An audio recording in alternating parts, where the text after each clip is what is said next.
Welcome back mga kalapatis, dito pa rin sa Isolove TV. For today's video nga mga kalapatis, so ngayon ay update lang tayo sa ating mga alagang kalapati dito mga kalapatis. So ito nga ang yung ating Burlington line na unbelievable mga katropa. So nakuhanan ko na siya ng isang clutch no mga kalapatis. So nandito na sa flyer yung kanyang dalawang anak. Ayan. So yan yung anak niya, isa ito. Yung isang anak niya. So ito yung ating mga flyer dito mga katropa. So madilim dito sa loob. Dahil hinarangan ko na dito. Yan, hinarangan ko na, hinati ko na sa gitna para kasi nag-uulan nga mga kalapatis. So sobrang lakas ng ulan, pumapasok dito, nababasa yung kanilang flooring. So ngayon ang ginawa ko, hinarangan ko na, ginawan ko ng division para sarado nga, para hindi maangge. So doon okay lang mabasa doon dahil yun yung kanilang bilaran mga katropa.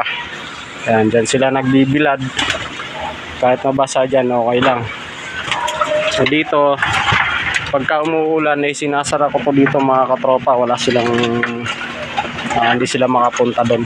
So yan yung YB ng unbelievable line. So ito yung ating mga flyer. At mayroon nga tayong nagbabalik na kalapati mga katropa. So ayan.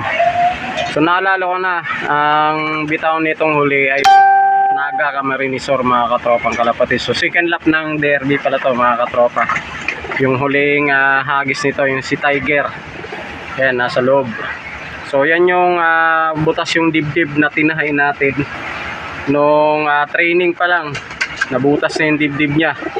So alam ko Lopez Quezon yun. So tinahi ko para lang ma-entry siya ng derby dahil nga naka-double bandage siya mga katropang kalapati sa yan. So naka-survive naman siya no first lap. Sa first lap ng Ragay nakauwi siya, tapos yung second lap Naga hindi na siya nakauwi. So ngayon lang siya nakauwi mga katropa. So nakita ko kanina maiksi pa yung dalawang pakpak niya. So sa tingin ko nahuli to.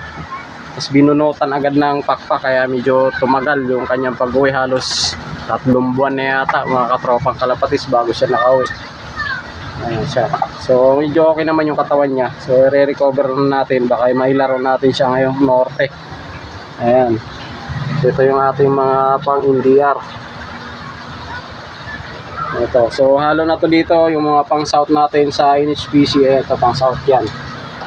Ayan. Bali yung ating NDR dito isa, so dalawa, tatlo yung ating naka-YB sa NDR na NHPC. Yung isa kasi nag-overfly, hindi na umuwi. So bali itong bagong umuwi ito, yan yung blue bar na yan, umuwi rin yan ng south. Halos magkasabayan sila nating ni-race ng south. Ayan, dalawa yung umuwi. Bali ilalaro natin yan ng NDR mga katropa. Ayan. So yung ating pagod po ayun, naglilimlim dun sa ano na yan. So yun lang mga kalapatis yung update sa ating mga kalapati dito. Yun nga, bihira na tayo mag-upload sa ating YouTube channel dahil nga busy tayo sa ating trabaho no? At saka hindi tayo nagkarera ngayong summer kaya hindi tayo nakakapag-upload.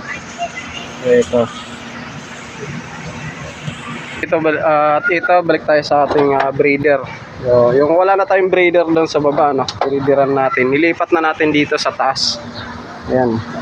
So, para magkatabi na sila ng flyer natin. Ito yung flyer sa ating breeder.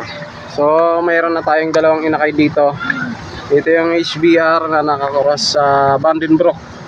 Ayan, yung GR Apo.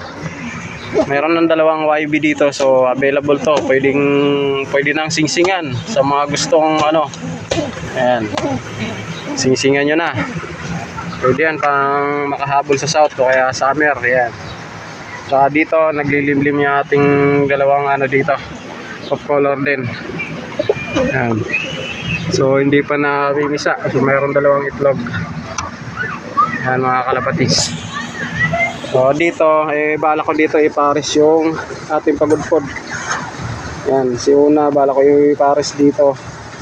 Medyo kondisyon pa to. Isang class pa lang nakukuha ko nito. Binago ko na. Iniwalay ko na kaagad yung pares.